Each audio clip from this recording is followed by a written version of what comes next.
back to the Berg Podcast. Thanks for joining us today. With me today is Dan. Hey, everybody. And Ford. Hey, how's it going?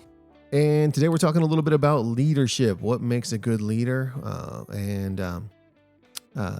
Ford, you just said it a couple minutes ago, but the difference between a manager and a leader, right? Yeah, one is a definition, and the other is character traits, I guess you would say, to a point.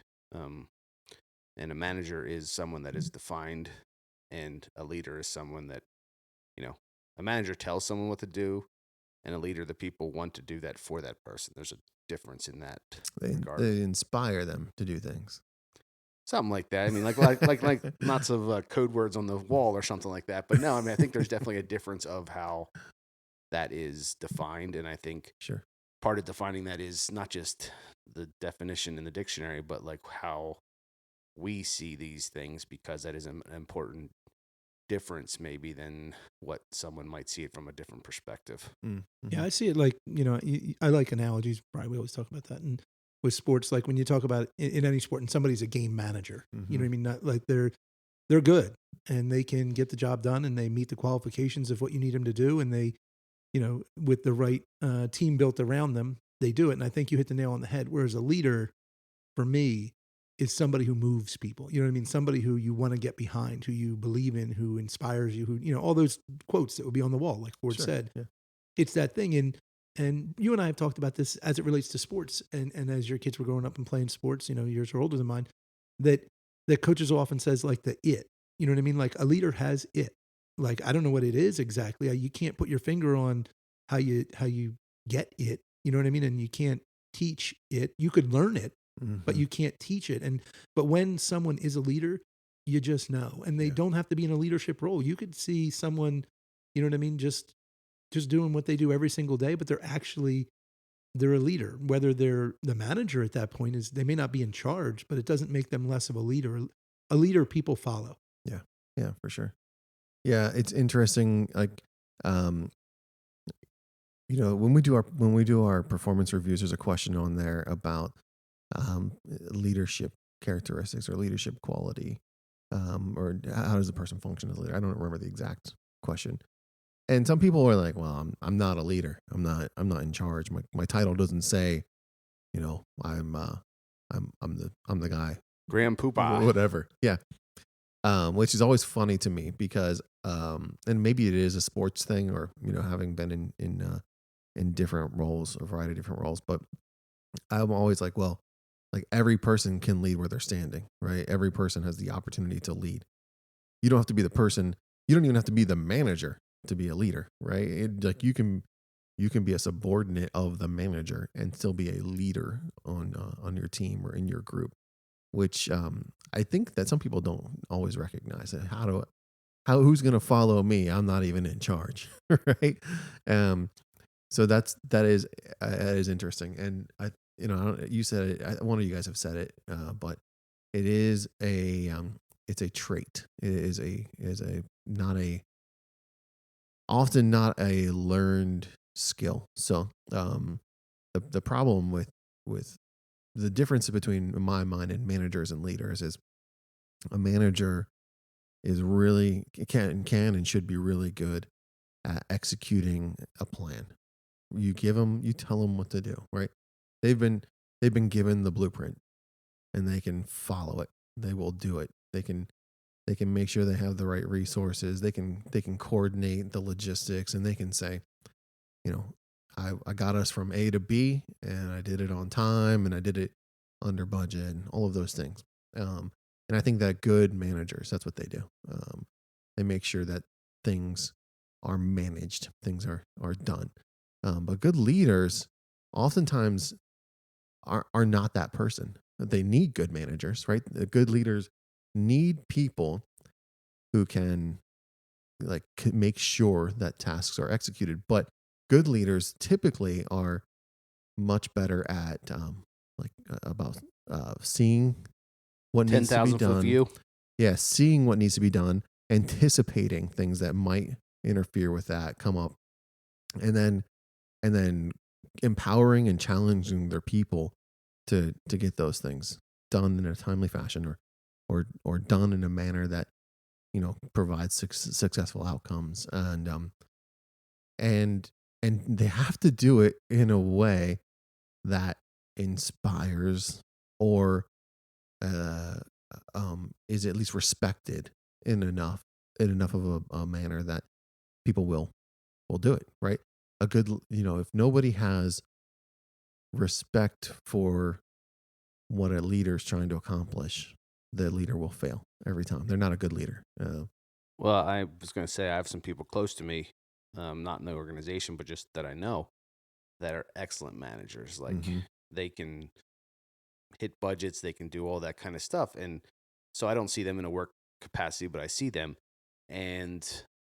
But, they run through a lot of people, people that are there to get their paycheck, go home. Right. And they're productive, but they don't, what's the thing? Like every leader's a manager, but a manager's not a leader. There's like those things where like there's the two sides of the same thing. It's like, okay, to get the maximum out of what you're trying to do, you have to be the leader, but to get the thing done, you have to do the manager. And sometimes that's also a challenge for people because they don't want to switch. Not they have to switch hats, but you have to do both in, I think, a true leadership form. You almost have to be a manager and a leader, not just one or the other, because that's where you kind of run into some roadblocks as well. So it's kind of hard, which you have to be self-awareness is the key to everything. And if you realize that you're a better leader, but not a manager, there's times where you have to put on your big boy pants and be the manager. And if you're a manager and not a leader, then you have to realize when there's times you have to maybe have a different type of conversation. Like, so it's just self-awareness of what your strengths are and what you can do to benefit the people around you. Yeah, I think, and like one of the challenges I think that we've had internally, and I could be wrong here, but is we've identified people who are good managers at times, and like they're good at getting things done. And a lot of times, if you're just good at getting things done, you're put into leadership roles, right? Like, hey, that guy is really good at managing the tasks that we've given him. So let's put him in charge of other people who need to manage tasks. And that's not always a smooth transition. No, what's weird, right? Is the word is leadership, right? And so lead is there, like lead. You're in front. You're pulling whatever visually comes to your mind when I say lead. When leaders a lot of times aren't leading, you know what I mean? Like they're not in the lead, I should say. In other words, if you just have to, a manager tends to like drag people to a finish line, right? Like they know we have to get to point B. Like it says on the schedule, you have to get to point B. So to point B, we have to go. Whereas a leader in my mind, tries to step back and look at like the bigger picture and understand he's dealing with people and personalities and the situation and try and say, here's the best course of action. You know what I mean? And you don't have to be the first one running out there. Some leaders are, some leaders are not, and you don't have to be vocal. There's a lot of ways to do it. My grandfather, I remember, always used to say that you know who's in charge because the leader doesn't have to tell you. If the person tells you they're in charge, then they're probably not in charge because they're so eager to tell you, because it's not, there's a lot of weight to being the leader, to being in charge, to being responsibility. If you really take the responsibility seriously at any level, there's a weight to that responsibility. Right. And so you're not just going to go around yelling, I'm the leader, because that just makes people turn on you. You know what I mean? Nobody wants to be led by someone who just yells, I'm the leader. Instead, they want to, you got to inspire. Like that's what's weird about it. You end up with all these like inspirational words, but that's because that's what it is, and then there's many pieces that go into it. Like with Brian and I often talk about Ford, saying Ford is visionary, which Ford doesn't really like. Right. And it's a weird word, like, what does that even mean? But he sees things. He sees like potential, and that's a lot of things can make you a leader. With Ford, that's one of the things that really makes him a leader is Ford sees potential and then is not it has a risk tolerance. So Ford can see an opportunity and then say, I think the opportunity is worth more than the risk I'm going to have to take to meet that opportunity and to achieve it. And then he has put people in place. The last piece of his leadership that is so strong is his willingness to let other people be the leader, and just say, this is what we need to do. I think we can do it. I think you can do it. Empower the person and then then we've built teams that go do those things. And that's what leadership is to me. You know what I mean? Leadership to me is that trust in people and engaging and empowering them in a way that they can do what needs to be done. Yeah. Well, I think back to your description earlier was like a manager is very focused on getting from A to B, right? Whereas a leader might see that A to B doesn't go as smooth, but they see improvement on their team. And so they realize when they go from B to C, it's going to be better versus that they're upset and they're going to make a change in their team because between A to B didn't get there, but trying to bring those people along so that when they go from B to C or C to D or wherever else in the alphabet, it comes together and it gets better at each step. It's not always going to be the best on a daily basis. It's more of the journey versus the destination. Yeah, it's interesting. Do you think that you can be taught to be a good leader? I think that you can not be taught, but you can learn to be one. I was actually, if there's a difference, I was actually thinking that in my head too, right? I don't think you can sit in a classroom and learn how to be a good leader or be taught, so to speak, how to be a good leader, because there's a whole market of self-help and classes, leadership for dummies. Yeah, and on someone gives you a book that's hey, if you read this book, then you'll know how to be a leader. You know what that reminds me of, Brian? Is I think Ford might have been with me when I saw it, but at the shore they have the planes that fly the banners, and Drexel has I think it's LeBeau or one of their things has the College of Entrepreneurship. Oh yes, that by itself to me, I laughed when I saw it. I was like, you can't teach someone to be an entrepreneur. Like that's because the math of it generally doesn't work. Like an entrepreneur, you would look at it and be like, look at the risk. Like there's an entrepreneur just is somebody who is very calculating in their own mind and willing to take chances and does these things. You can't teach someone to be an entrepreneur because it's not, you just got to know. I mean, like in a crazy thing, like it would be hard to teach someone how to steal bases well, like how to be a good base runner in baseball. I could teach you to be a good base runner, but like a genuine, like 5-star base stealer, he's got something else. He can sense something that he gets off early. It's fast. That's how he does it. So if I taught you, by the time you thought about it, the moment was gone. Picked off. Yeah. I mean, that's what my brother, I always said my brother Mike was good at football. We all played sports. He was good at football. My brother Mike's problem is he's too smart to play linebacker. I said, you could almost see him processing like the 5 variables that he knew could occur and deciding which one was most likely. Meanwhile, he had his friend Keith, he'll never hear this podcast, but Keith was like dumb as a stump. But Keith, as soon as he saw the thing that likely would trigger it, he was gone. Now, he was only right, 50% of the time, but Mike's calculations only got him there 40% of the time. So Keith guessing wrong was still better than Mike processing, and that's it. Like I'm seem like I'm way off the tracks, but I feel like it's like that to be a leader. Yeah. I agree with Ford, and I think I said it earlier too. We were all saying it. You can learn it. Right. Or you possess it maybe already, like in the Rich Divini idea with principles, and attributes. You have it, but you don't know how to use it or to manage it or to make it worth something. But when you can learn how to do that. Right. I think that's more likely the case in my opinion. Like good leaders have typically been exposed to good leaders. And they already had, in all likelihood, what it would take to get them there. But being exposed to good leaders, being able to watch and absorb and see the opportunities for success, usually in my mind, is how you learn to be a leader. So, well, and I think that with the learning part, even if you're not exposed to good leaders, the opposite is true too. Because if you're exposed to people that don't lead well, you can learn things that don't just work, as much, right? So it's not like, I have to follow this one genius because he's the best leader out there. It's like when you're creating your leadership style, if there is such a thing, it's about taking the pieces from the mosaic of different pieces that you see that you think are close to how you operate and also that you think can add value. I saw this person do this. I liked how they did that. This person, I saw them do something I don't like that, so I'm not going to try that piece. Yeah. And you're kind of building your own because no two are exactly the same. But there is pieces of different ones that you've seen, good and bad, that create the style that you want to use. Yeah, I think one of the keys to that is, did you have the opportunity to be exposed to it? Right.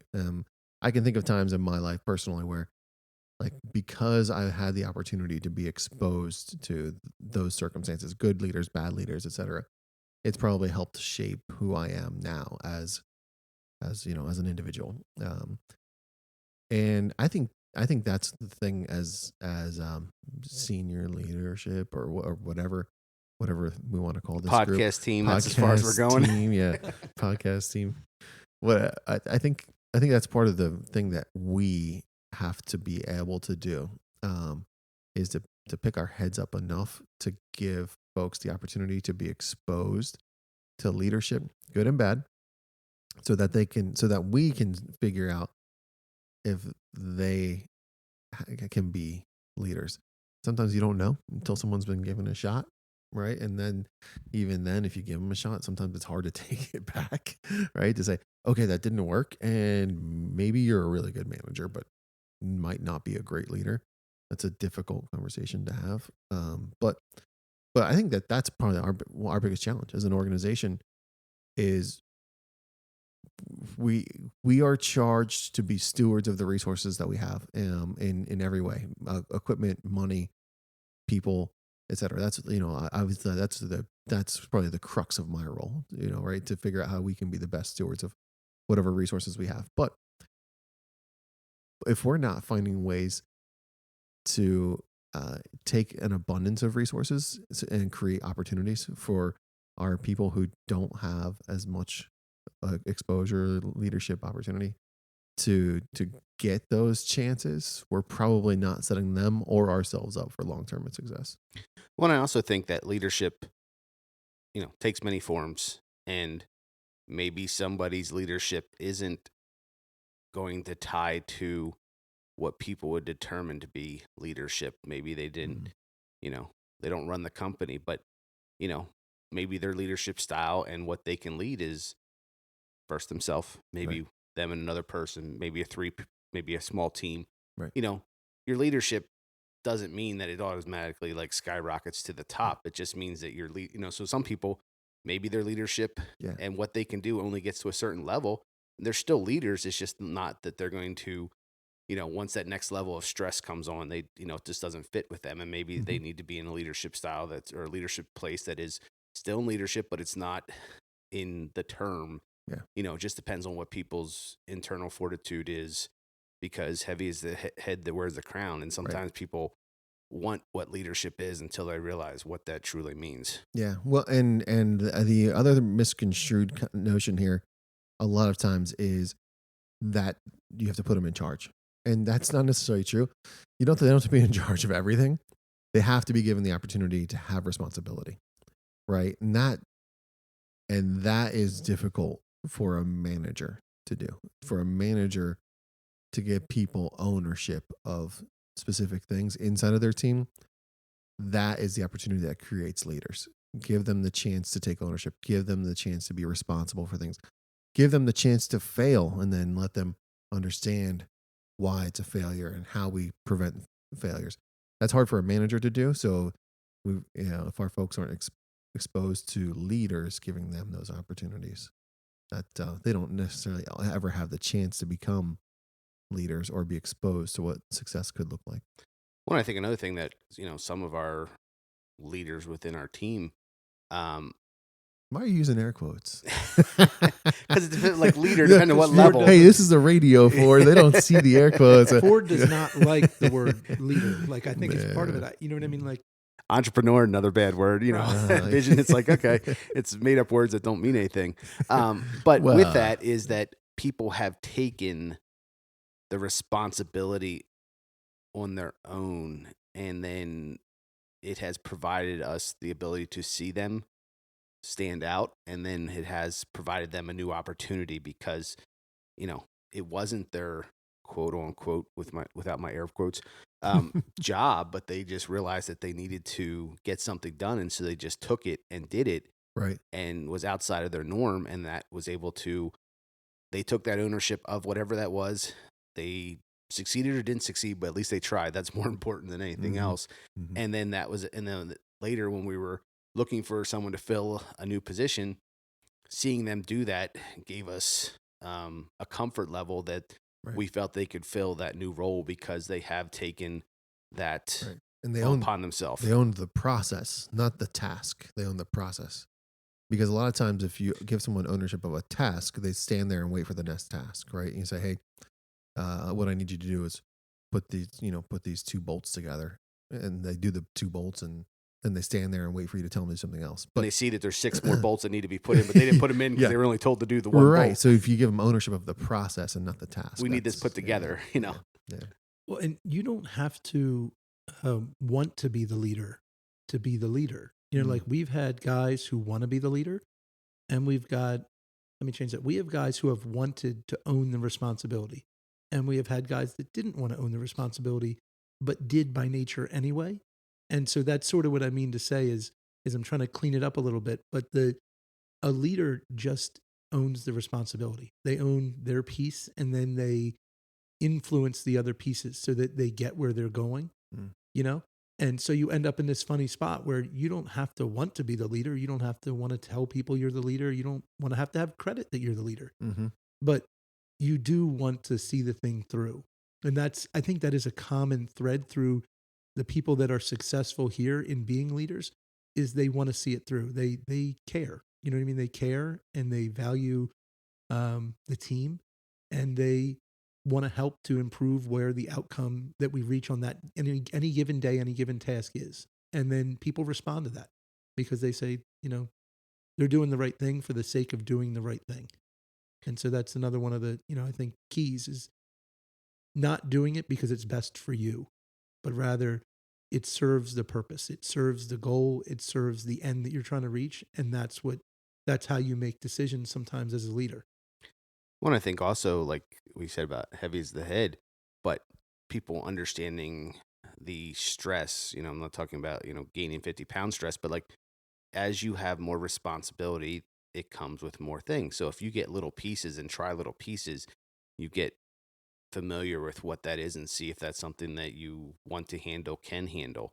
Whereas if you just jump into something new without any practice or ability to try it out, it hits you like a ton of bricks, and then it can cause you to maybe reconsider your career, reconsider a lot of things. And then all of a sudden to come back down becomes a problem because, whatever the scenario is, but it takes a big person to be like, hey, this didn't work out. I would like to still do this, but I just need to do it in a different position.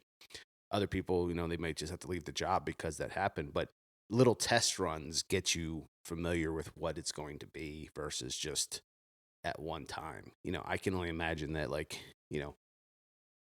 when we started way back 100 years ago, also known as like 20 years, but, as we grew a little bit at a time. And so we were able to get to that level, get comfortable there, go to the next level. But if I was digging trenches by myself with a one-man operation and someone said, hey, do you want to run a company that has 80 team members? It would just be completely uncomfortable. Mm-hmm. But the slow process of getting to a position allows you to build up your tolerances, your understanding of what it takes as you go piece by piece versus just doing it cold turkey. Yeah, for sure.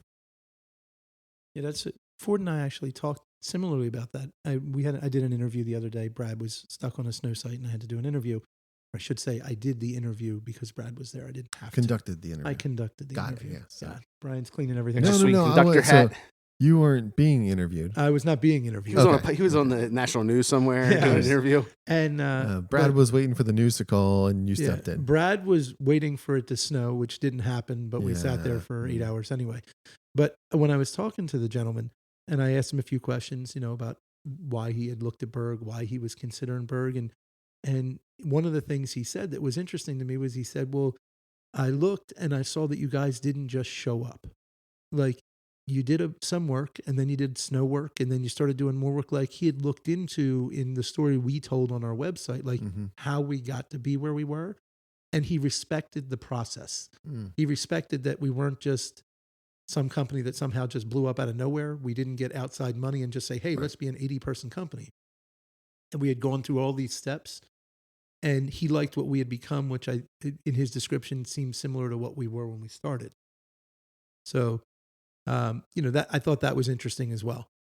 Yeah, no, I would agree. That I think that that is part of that respect process, right? Like if you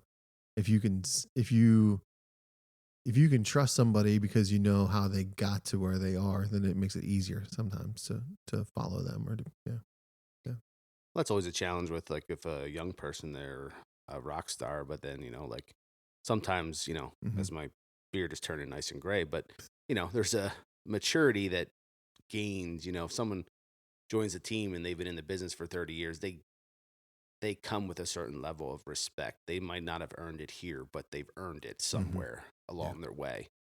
Because respect is earned, not given, basically. And that's a tough thing for people to understand. It doesn't just magically appear. Doesn't come with the promotion, right? You don't just get a new title and all of a sudden people respect you or treat you differently. Yeah, and your title doesn't anoint you anything. No, it just gives you some responsibility. And right. At the end of the day, we're trying to talk about leadership and what we think leadership is. And I don't know that we've helped anybody in understanding it, but it's because that's how intangible the thing is that you're trying to describe. And you know it when you see it. And ironically, I feel like a lot of times you don't know you have it until someone else says, well, no, like like somebody else tells you, like you didn't realize, and you're just acting in the way you know best. And our best team members, our best leaders would probably say they aren't leaders. Mm-hmm. They'd probably say, I'm just showing up and doing my job. Right. You know what I mean? And they're outstanding. And their crews would follow them to the ends of the earth. And they would follow them to the end of the earth. Yeah. So that's a good place to wrap it up. I don't think we answered any questions about what leadership is, but I think it's as clear as mud. There's a couple books you could read it. It's like 300 pages. You'll be done. Maybe we'll start offering classes. Thanks for joining us, folks. Have a great day.